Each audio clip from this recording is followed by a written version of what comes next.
Profetas e Reis, capítulo 27. Acás. A ascensão de Acás ao trono pôs Isaías e seus associados face a face com condições mais aterradoras do que as que até então tivera lugar no reino de Judá. Muitos que anteriormente haviam resistido às influências sedutoras de práticas idólatras estavam agora sendo persuadidos a tomar parte na adoração de divindades pagãs. Príncipes em Israel estavam se mostrando infiéis ao seu mistério. Falsos profetas se levantavam com mensagens que levavam ao extravio, e até alguns dos sacerdotes estavam ensinando por interesse. Não obstante, os líderes em apostasia ainda conservavam as formas do culto divino e presumiam ser contados entre o povo de Deus. O profeta Miqueias, que durante esses tempos conturbados deu seu testemunho, declarou que os pecadores de Sião, ao mesmo tempo que afirmavam estar encostados ao Senhor e em blasfêmias se vangloriando, não está o Senhor no meio de nós, nenhum mal nos sobrevirá. Continuavam a edificar a Sião com sangue e a Jerusalém com injustiça. Miqueias capítulo 3, versos 11 e 10. Contra esses males, o profeta Isaías levantou a voz em severa repreensão. Ouve a palavra do Senhor, vós príncipes de Sodoma. Prestai ouvidos à lei do nosso Deus, ó povo de Gomorra. De que me serve a mim a multidão de vossos sacrifícios? Diz o Senhor. Quando vindes para comparecerdes perante mim, quem requereu isto de vossas mãos? Que viesseis pisar os meus átrios? Isaías capítulo 1, versos 10 a 12. A inspiração declara: o sacrifício dos ímpios é abominação, quanto mais oferecendo-o com intenção maligna. Provérbios capítulo 21, verso 27. O Deus dos céus é tão puro de olhos que não pode ver o mal, e a vexação não pode contemplar. Abacuque capítulo 1, verso 13. Não é porque não esteja disposto a perdoar que ele se afasta do transgressor, mas porque o pecador se recusa a servir-se da abundante provisão de graça, tornando-se impossível a Deus livrar do pecado. A mão do Senhor não está encolhida para que não possa salvar, nem o seu ouvido agravado para que não possa ouvir.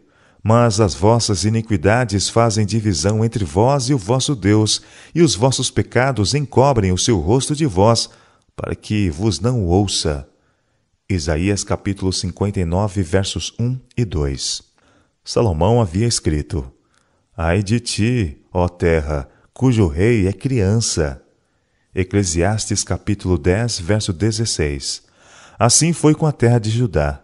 Em virtude de continuadas transgressões, seus reis haviam se tornado como crianças.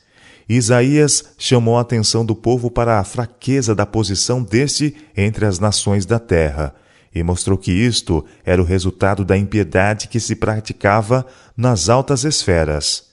Eis, disse ele, que o Senhor Deus dos exércitos tirará de Jerusalém e de Judá o bordão e o cajado, todo o sustento de pão e toda a sede de água, o valente e o soldado, o juiz e o profeta, e o adivinho e o ancião, o capitão de 50, e o respeitável, e o conselheiro, e o sábio entre os artífices, e o eloquente, e dar-lhe-ei mancebos por príncipes, e crianças governarão sobre eles, porque Jerusalém tropeçou e Judá caiu, porquanto a sua língua e as suas obras são contra o Senhor.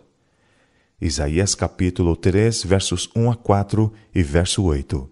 Os que te guiam, continuou o profeta, te enganam e destrói o caminho das tuas veredas. Isaías capítulo 3, verso 12. Durante o reinado de Acás, isto foi literalmente verdade, pois dele está escrito: andou nos caminhos dos reis de Israel, e demais disto fez imagens fundidas a Baalim. Também queimou incenso no vale do filho de Inom, e queimou a seus filhos no fogo, conforme todas as abominações dos gentios que o Senhor tinha desterrado de diante dos filhos de Israel. 2 Crônicas, capítulo 28, versos 2 e 3, e 2 Reis, capítulo 16, verso 3. Este foi sem dúvida um tempo de grande perigo para a nação escolhida. Poucos anos mais, e as 10 tribos do reino de Israel seriam espalhadas entre as nações gentílicas, e no reino de Judá também as perspectivas eram negras. As forças do bem estavam diminuindo rapidamente, e as do mal aumentando. O profeta Miqueias, em vista da situação, foi constrangido a exclamar: pereceu o benigno da terra, e não há entre os homens um que seja reto. O melhor deles é como um espinho, o mais reto é pior do que um espinhal. Miqueias capítulo 7, versos 2 e 4. Se o Senhor dos Exércitos não nos deixar algum remanescente, exclamou Isaías, já como Sodoma seríamos, e semelhantes a Gomorra. Isaías capítulo 1, verso 9. Em todos os séculos, por amor dos que permaneceram leais, bem como em virtude do seu infinito amor pelo transviado, Deus tem manifestado tolerância com os rebeldes e tem nos admoestado a que abandonem seu mau caminho e tornem para ele. Mandamento sobre mandamento, regra sobre regra, um pouco aqui, um pouco ali. Ele tem ensinado aos transgressores o caminho da justiça, por intermédio de homens, por ele indicados. E assim foi durante o reinado de Acás.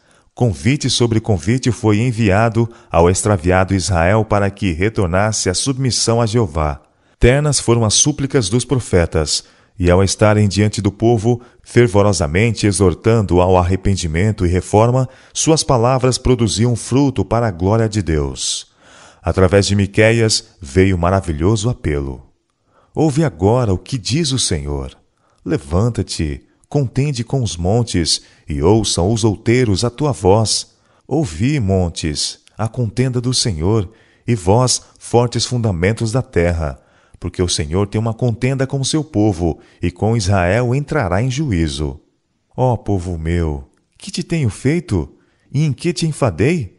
Testifica contra mim. Certamente te fiz subir da terra do Egito, e da casa da servidão te remi, e pus diante de ti a Moisés, Arão e Miriam. Povo meu, ora, lembra-te da consulta de Balaque, rei de Moabe, e do que lhe respondeu Balaão, filho de Beor, desde Sitim até Gilgal, para que conheças as justiças do Senhor. Miqueias capítulo 6, versos 1 a 5. O Deus a quem sirvamos é longânimo. Suas misericórdias não têm fim. Lamentações, capítulo 3, verso 22. Através de um período de graça, seu Espírito está apelando aos homens para que aceitem o dom da vida. Vivo eu, diz o Senhor Jeová, que não tenho prazer na morte do ímpio, mas em que o ímpio se converta do seu caminho e viva. Convertei-vos dos vossos maus caminhos, pois por que razão morrereis, ó casa de Israel? Ezequiel capítulo 33, verso 11. É um especial artifício de Satanás levar o homem ao pecado, e então deixá-lo ali, desajudado e desesperançado, temendo buscar perdão. Mas Deus convida que se apodere da minha força e faça paz comigo. Sim, que faça paz comigo. Isaías capítulo 27, verso 5. Em Cristo cada provisão está feita, cada encorajamento oferecido. Nos dias da apostasia em Judá e Israel, muitos estavam inquirindo: com que me apresentarei ao Senhor e me inclinarei ante o Deus Altíssimo? Virei perante ele com holocaustos, com bezerro de 1 ano? Agradar-se-á ao Senhor de milhares de carneiros, de 10.000 ribeiros de azeite? A resposta é clara e positiva. Ele te declarou, ó homem, o que é bom, que é que o Senhor pede de ti, senão que pratiques a justiça e ames a beneficência e andes humildemente com teu Deus. Miqueias capítulo 6, versos 6 a 8. Insistindo sobre o valor da piedade prática, o profeta estava unicamente repetindo o conselho dado a Israel séculos antes.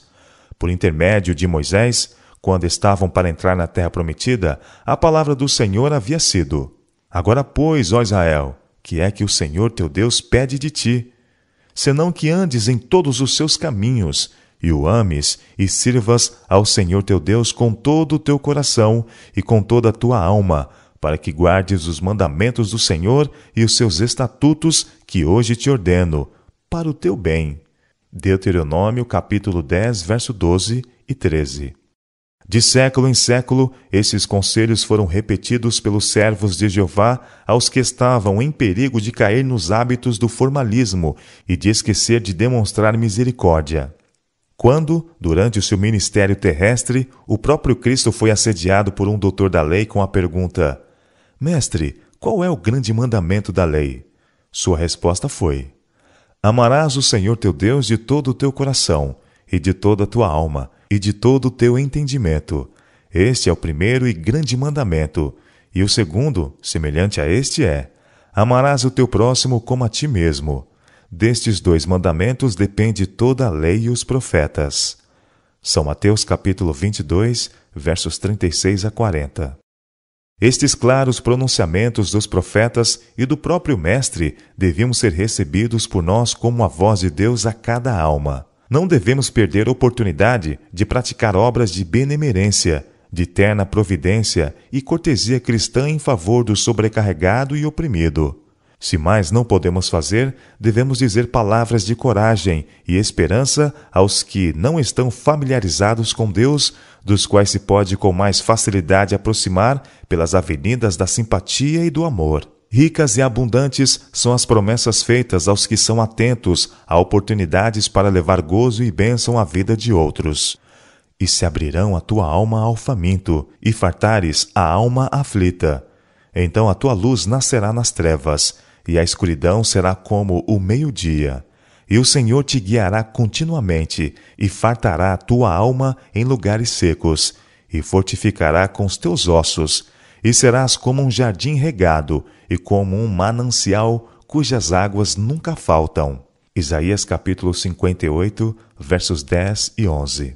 A conduta idólatra de Acás, em face dos ferventes apelos dos profetas, não podia ter senão um resultado. Veio grande ira do Senhor sobre Judá e Jerusalém, e os entregou à turbação, à assolação e ao assobio. 2 Crônicas, capítulo 29, verso 8. O reino sofreu rápido declínio, e sua própria existência foi posta logo em perigo pelos exércitos invasores. Então subiu Rezim, rei da Síria, com Peca, filho de Remalias, rei de Israel, a Jerusalém a peleja, e cercaram a Acás.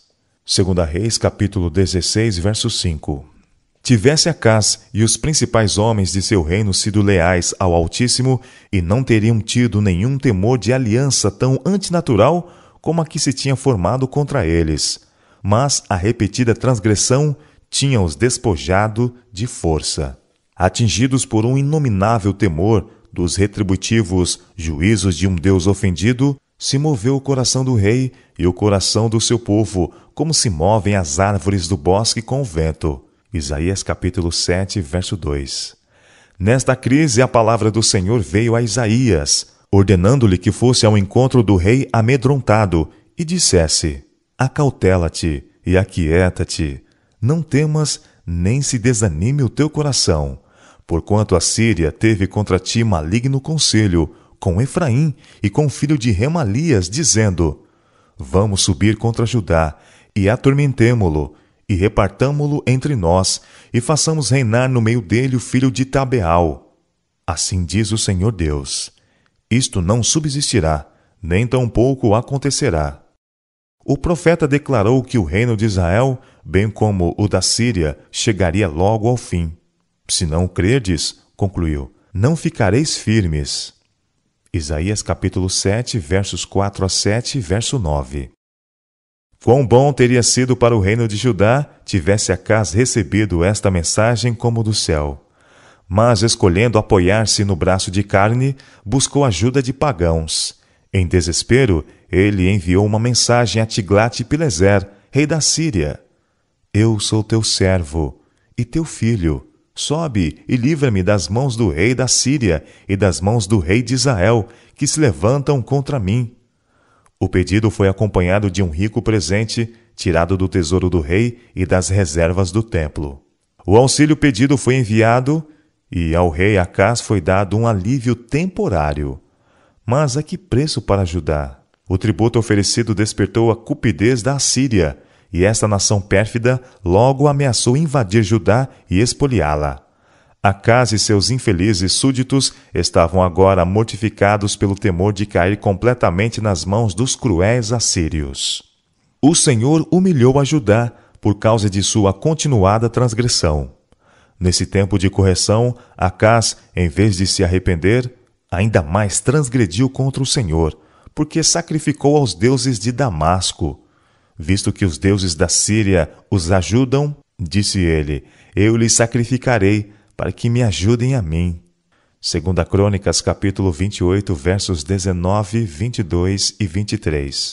Ao aproximar-se o fim do reinado do rei apóstata, fez ele que as portas do templo fossem fechadas. O serviço sagrado foi interrompido. Não mais ficariam os castiçais acesos perante o altar. Não mais seriam oferecidas ofertas pelos pecados do povo. Não mais o suave incenso ascenderia ao alto na hora do sacrifício da manhã e da tarde, tornando deserto o pátio da casa de Deus e aferrolhando suas portas, os habitantes da impiecidade ousadamente ergueram altares para a adoração de divindades pagãs nas esquinas das ruas através de Jerusalém. Aparentemente, o paganismo havia triunfado.